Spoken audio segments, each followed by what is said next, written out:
about it is trying to just get more students in to the classrooms, into the buildings. Now, there are some limitations that you can't get any bigger. Some of them are the size of the room. You just can't get any more. Some of them are nursing programs. The state of Texas says you can only have so many nursing students in a classroom. And somebody likes to give the example of our truck driving academy. The cab will only hold 2 people. So, that kind of drives our average class size down. So how many students are in the average classroom now? It's between 21 and 22 right now. It was between 17 and 18 back 5 years ago.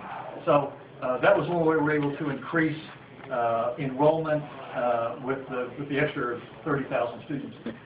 We're really ramping up our online programs. We were talking about your son's taking online classes, and that's a great way to be more efficient in what we do.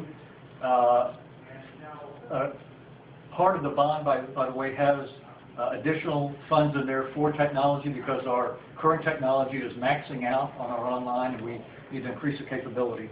But what we found is that most students, either for their choosing or because of the classes they take, they still need to take classes on campus. They either need that kind of learning. A lot of our classes are starting to teach what we call hybrid, where we can get twice as many students in. If you go Tuesdays for just generally one day, you would take an online part of your class, and then on Thursday you would have the classroom interaction, so we can get more students on there and still have that interaction.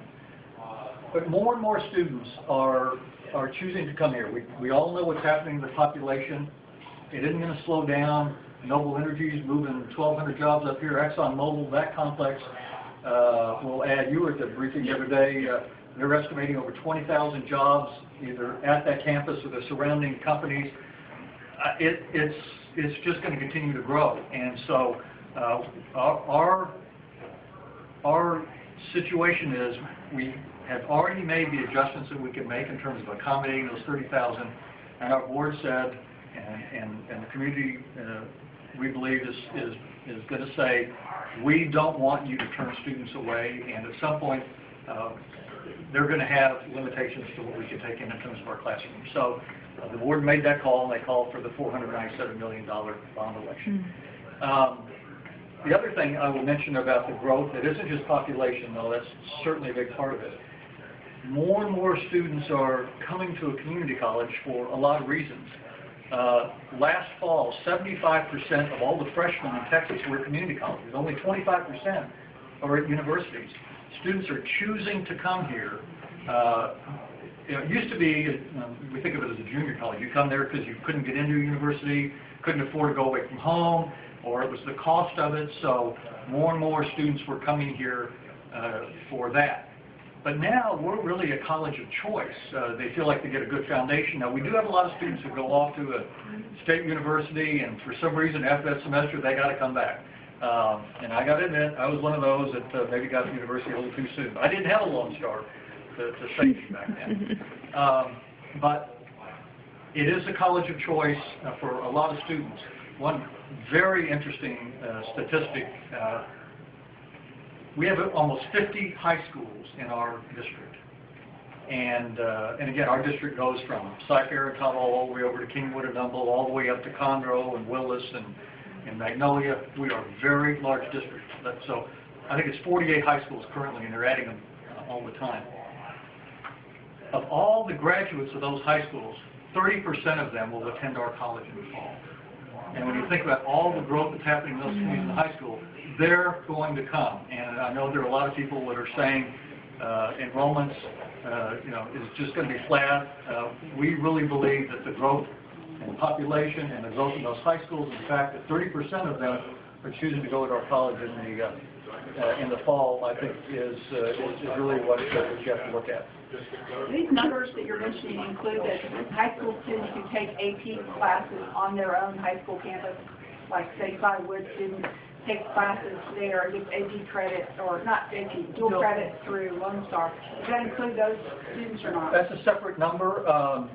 The 30%. The 30% is the community retention rate, which means that if they graduated from Side Creek High School, 30% of them in the fall will go to Lone Star College UP. It's not really related to our dual credit program. No, we have. I just wondered if any of the numbers that you're talking about at all included, or they're just considered part of their high school still, even though they're getting dual credit. Right. Yeah, that 30% is the high school. Yeah. So, I'm sorry, I had a question. Yeah, I heard you say something about the fields of enrollment, like the nursing programs and the trucking programs. Is that correct? What other fields of enrollment are you guys seeing the students enroll in? Just out of curiosity. yeah. Actually, thank you, because you got me back on point. I said there were two things that were increasing, and one is more and more students are choosing community college. The other is our role in workforce training, and that was a perfect segue to that. Community colleges train 2/3 of the nurses and 80% of the first responders, for example. And the older I get, the more I'm concerned about having enough nurses and EMTs to take care of me.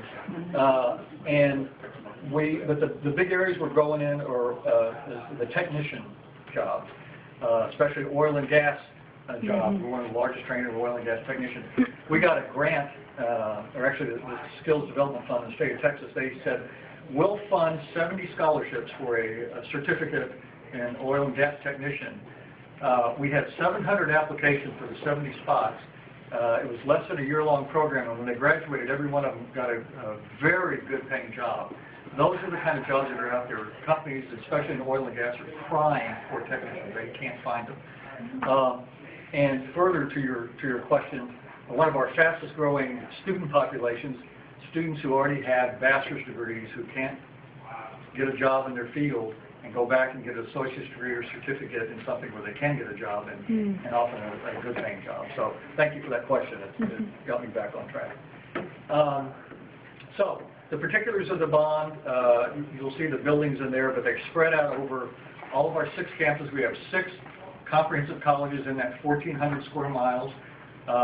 And they total, the largest college is in Cyfair, and they have over 19,000 students in the Cyfair area. And depending on the needs, our oldest campus is our North Harris campus. It was our original campus off of Harding Toll Road in 1960.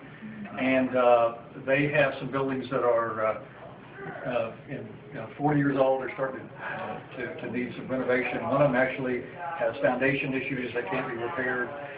So some of their needs are in terms of those buildings, and all the oil and gas companies in that corridor, they are crying for more workforce training in those technician jobs. So one of the projects at North Harris, for example, is a workforce training center. At our Cyfair campus, they are mostly a transfer institution, and they built that campus for 10,000 students, and they have 19, and so they just need more classrooms. And so in their bond, part of the bond is 2 classrooms building. I think it's 150,000 square feet there. So every campus is a little different in terms of the need that they have. The newspaper mentioned that 150,000 square feet, but then it said those 2 buildings would only have as many as 30 classrooms. So multiplying that by your 20 students per classroom, that only adds enough for 630 students. Is this bad information? I don't know what paper that is. So. It's the Houston Chronicle, the little community section. But well, each class is only like an hour and a half for me. Okay, so yeah, we're all so how many, they use 5 times a day or whatever, but does 30 classrooms sound right for your 150,000 square feet? It does not. I don't recall that article. I can certainly get you the estimate of the capacity of that building. Yeah, I didn't know if they were doing more large student service areas. No, okay. No. There are some labs that they need in there. They need a lot more lab space because we do more science programs and nursing labs. They take more space per student, a lot more space. Yeah. But 30 does not sound right. But I can see that article. I can track that down. Yeah. Can I ask you one last question? Sure. It's a really hard question. Is it going to be the last one? No, the last one. I get one. I can't remember, but maybe a year or 2 ago, there was a building imploded, at least one, maybe 2, but one was over $10 million cost, and it was, at least his story, it was told it was, no, I don't remember about the story. I was told it was only 10 years or less than 10 years old by the HP people that used to work there. And the reason given in the newspaper for spending all this money and imploding the building was just to create green space. So they didn't rent it out or do anything. What's the real scoop? Because that was a lot of money to spend taking a building down when now new buildings are needed. So that would be all very nice question. I know, let me go back and tell you a little of the background of University Park, how that all happened, Okay. and then I'll answer specifically your question. In our last bond election in 2008, we had in there one new building on 249 that we were going to call our University Center. If you're familiar with our campus in the Woodlands, we built back in 2000, I believe it was opened in 2000, the University Center, where George Mitchell donated the building, paid to build the building, and that we brought in 6 universities that paid to operate the building, because this community, and I'll just say generally North Houston, had tried for years to get a university here. They tried to get the University of Houston to build a campus here. In fact, the university tried to buy some of the buildings at HP.